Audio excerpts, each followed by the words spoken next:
it means that there is a designer. And if I take you to the science class, I can prove that your cell is a machine. How can you say this level of order can evolve without a designer? It's only an altar that can make somebody that daft.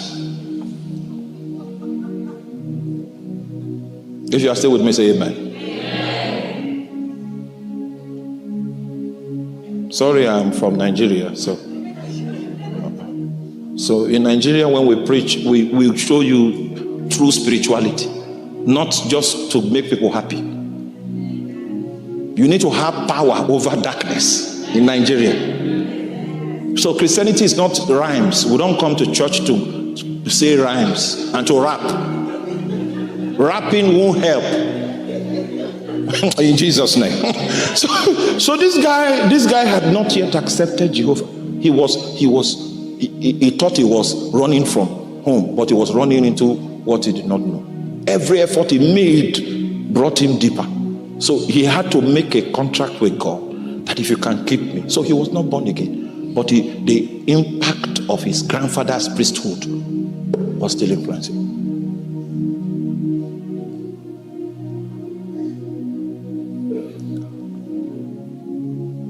His journey brought him into something which is a crossover. It brought him into an opportunity for him to receive a personal covenant from Jesus. This is what Jesus said, because Jesus appeared at the top of the ladder. I want to show you that there are two levels of reality.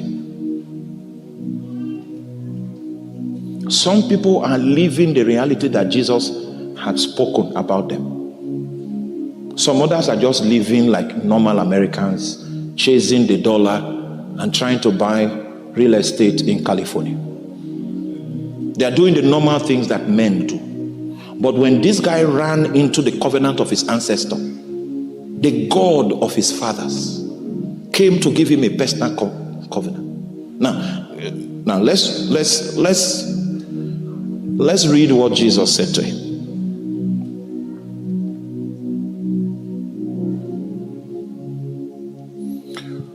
Verse 13. And behold, the Lord stood above it and said, I am the Lord God of Abraham thy father, and of Isaac. The land whereon thou liest, to thee will I give it, and to thy seed. And thy seed shall be as the dust of the earth. And thou shalt spread abroad to the west and to the east, to the north and to the south. And in thee and in thy seed shall all the families of the earth be blessed. And behold, I am with thee, and will keep thee in all places whither thou goest, and will bring thee again into this land. For I will not leave thee until I have done that which I have spoken to thee. Oh, that's powerful. And do you realize that the promises that Jesus was giving this man were not conditional? Were not promises like, if you do this, then I'll do this. Yes, his grandfather did all that was there to be done, so his grandson could enter into the possibilities of promises that were unconditional. I will not leave you until I have performed that which I spoke to thee of. Hallelujah. I say hallelujah. I will not leave thee. So that's what Jesus said I should tell you. He says exactly that scripture. Go back to 15. And behold, I am with thee, and will keep thee in all places whither thou goest, and will bring thee again into this land. I will not leave thee until I have done that which I have spoken unto thee of. So he will not leave you. So in 2026, what you are going to experience is the God that is ever present. He won't leave you. You will notice that in the book of Luke chapter 24, even though the disciples were asked to remain in Jerusalem, 2 guys decided to go back to their village in Emmaus. And Jesus decided to go with them. In their backsliding, they were backsliding.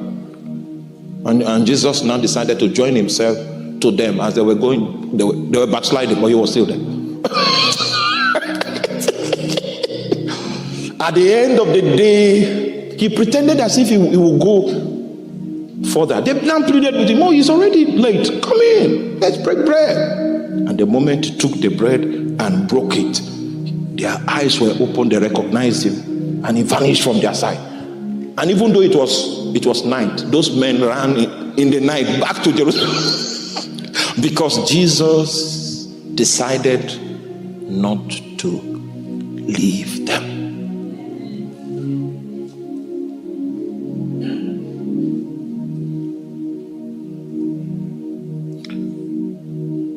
From the place where I come from, if someone tells you, you will see, that's serious. That's a serious case.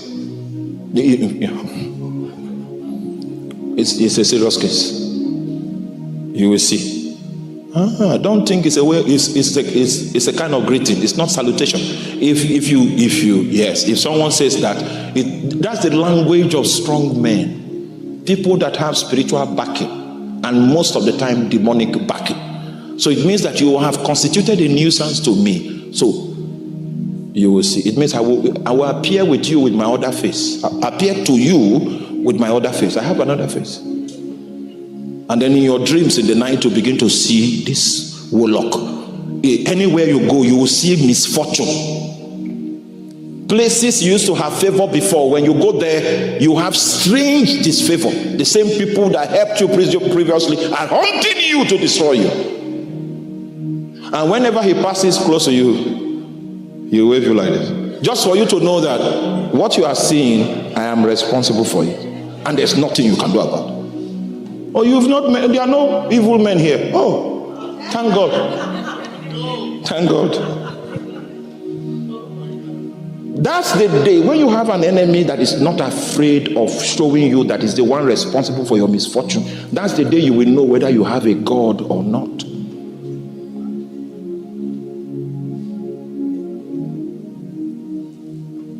That's when you will know the need to fast. The kind of fasting where you don't eat food and you don't take water. To show God your helplessness. That if he doesn't rise.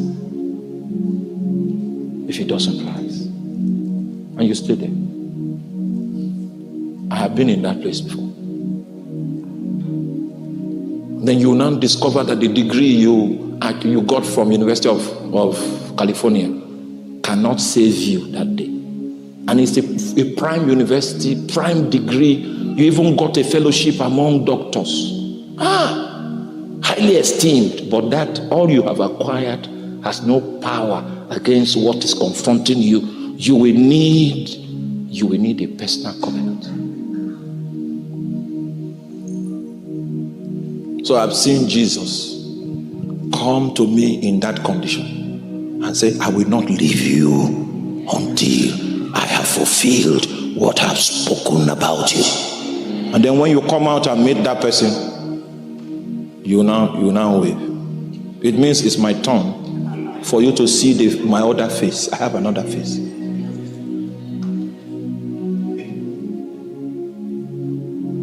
I have seen the power of Jesus. I've seen it. I've seen a little. And then the one that claimed I was strong started running from pillar to post. The things he closed became open. I will not leave you. That's what Jesus is saying tonight. I will not. We'll be back here next year. And you will, I'm sure, it's an assurance. It's an assurance.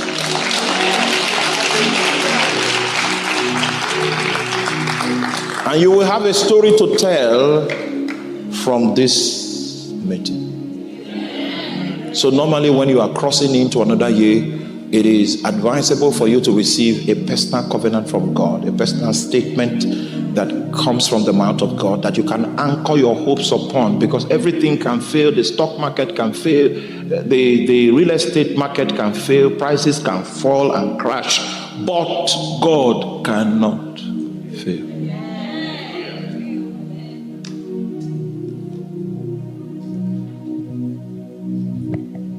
So the warlock that was a powerful man that everybody was afraid of, he failed. In my case, he failed.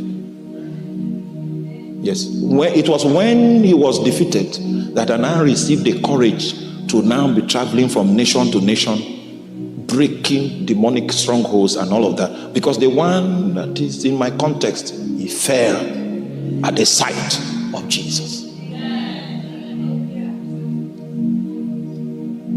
Enemies will fall at the sight of Jesus because he's going to accompany you. Oh my, he will accompany you.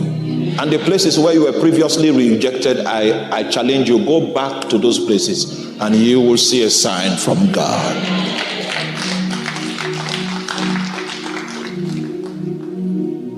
I am with thee. I will keep thee in all places where thou goest. I remember I was on a plane and we're heading for a certain city in Nigeria. I was to preach that evening. It was a morning flight. I don't know what happened and what the wind did. Something happened with the wind.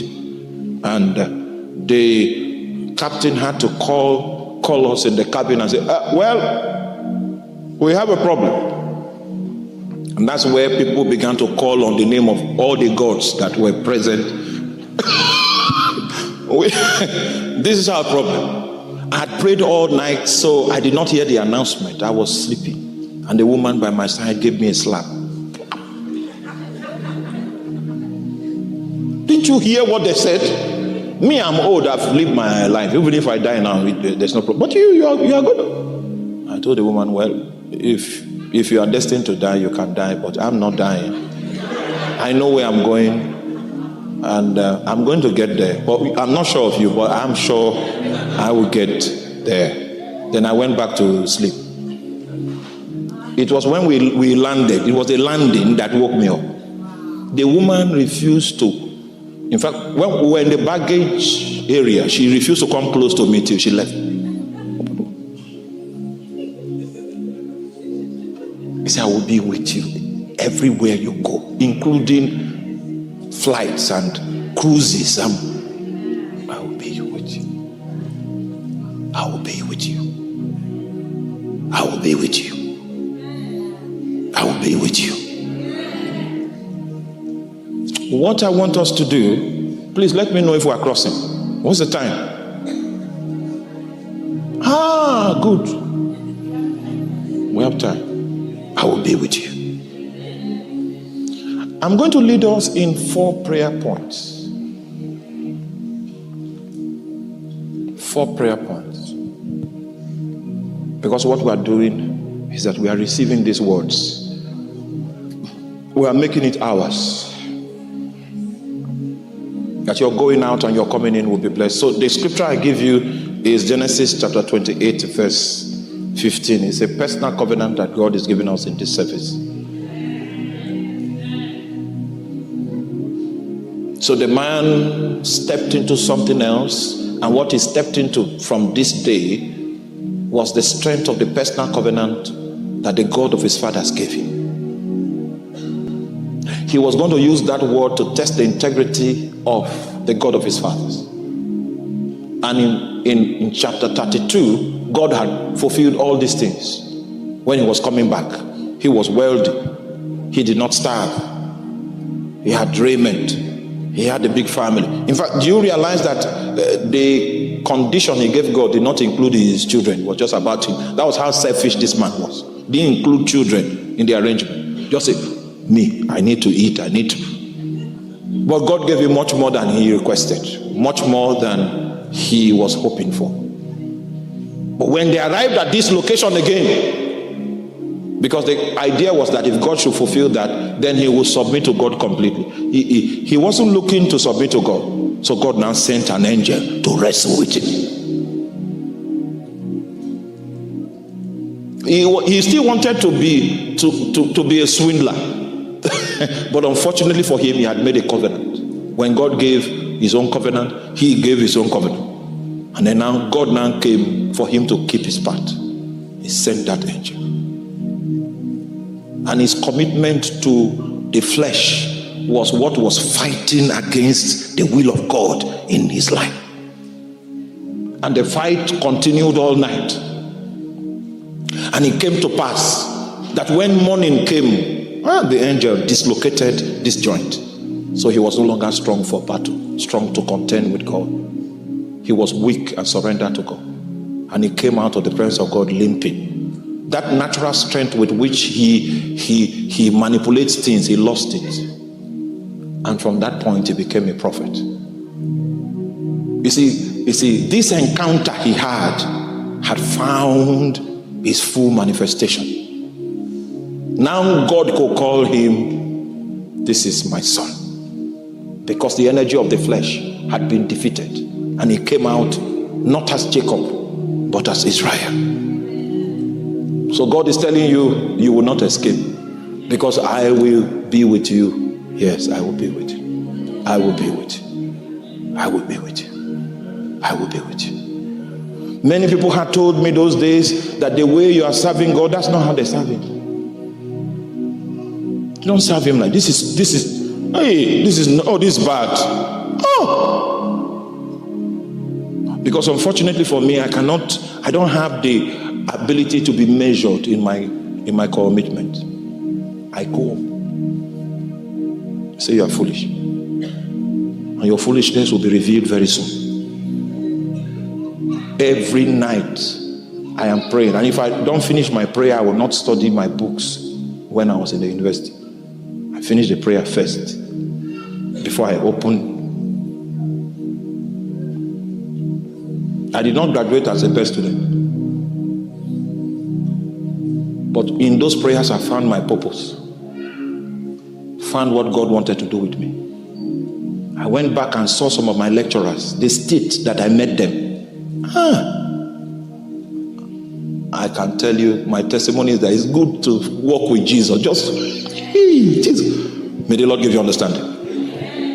It's good to walk with Jesus. Many years later, because my lecturer said, no, you are wasting. See what you are doing. Why not finish before you start this thing?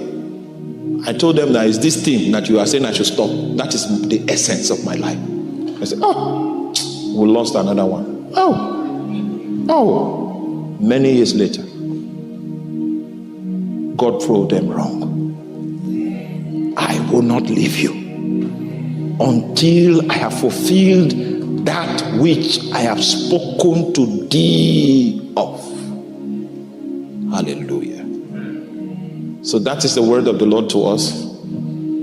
A commitment from the Lord that he will not leave us. He will accompany us to every place that we go. Safety is our portion because he will bring us back again. And he says he has a commitment to bring to pass everything that he has spoken to us about.